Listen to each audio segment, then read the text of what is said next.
On my door, a dull brass plate says Private Detective. The few friends I have call me Carnby. The others call me the Reptile. I don't care to think what my banker calls me. These days, I leave my letters unopened. Bills and threats to send in the receivers just ruin my day.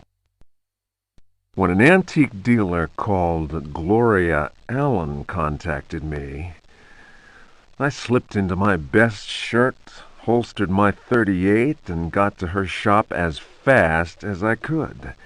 I was expecting something sordid. Blackmail, probably. Boy, was I wrong. What I was asked to do was visit a property called Dersetto and find a piano in the loft. It was an old piano with secret drawers, the kind people who buy stuff in antique stores go crazy over. The Dersetto house is supposed to be piled high with classy junk, furniture, books, paintings. It looked like whoever owned Dersetto was about to get cleaned out. I was going to bring up the subject of money when Gloria Allen handed me $150 and a key.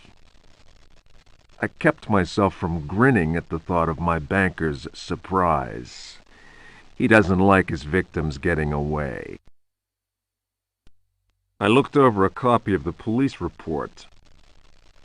The former owner of Dersetto, a guy called J. Hartwood, had hanged himself in the loft. The coroner concluded it was a clear-cut case of suicide. I promised Gloria Allen I'd give the place a look over. My report will be ready in a couple of days.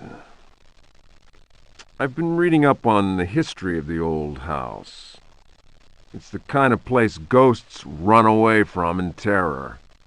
Grisly murders, curses, lunacy. Luckily, devil worship makes me smile, so this is my idea of a paid vacation.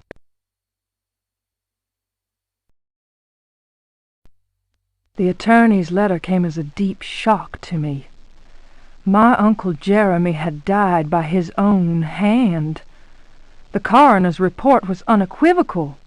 He hanged himself in the loft. My initial surprise and distress past, I considered the news. It seemed clear that Dersetto had exercised a thoroughly morbid influence on my uncle's mind. That creaking old mansion with its unusual tales, its secret library door, the ancient upstairs clock, all those occult books that my uncle could not resist reading in spite of his fragile nerves. Fate had pointed its finger. Dersetto had trapped its prey. Mr. McCarthy, the family lawyer, suggested selling the old house. I immediately opposed the idea. My duty is clear. I must go to Dersetto. I tremble at the thought of those dark corridors, those brooding portraits. Yet I am convinced that Uncle Jeremy left a note, a letter of some kind explaining his fateful decision. I remember his voice saying, "Look at the piano, Emily. Look harder. Maybe the secret drawer will yield up an explanation. I have the feeling things will not be so simple. Life is a mystery containing more mysteries. Jeremy taught me that much. Now is the time to confront the mysteries. Dersetto is waiting for me. I pray that my fear is nothing more than the fruit of my imagination. Nothing will ever persuade me that my uncle was insane. But why did he, according to the police report, block the loft window with the old wardrobe?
The human has been neutralized.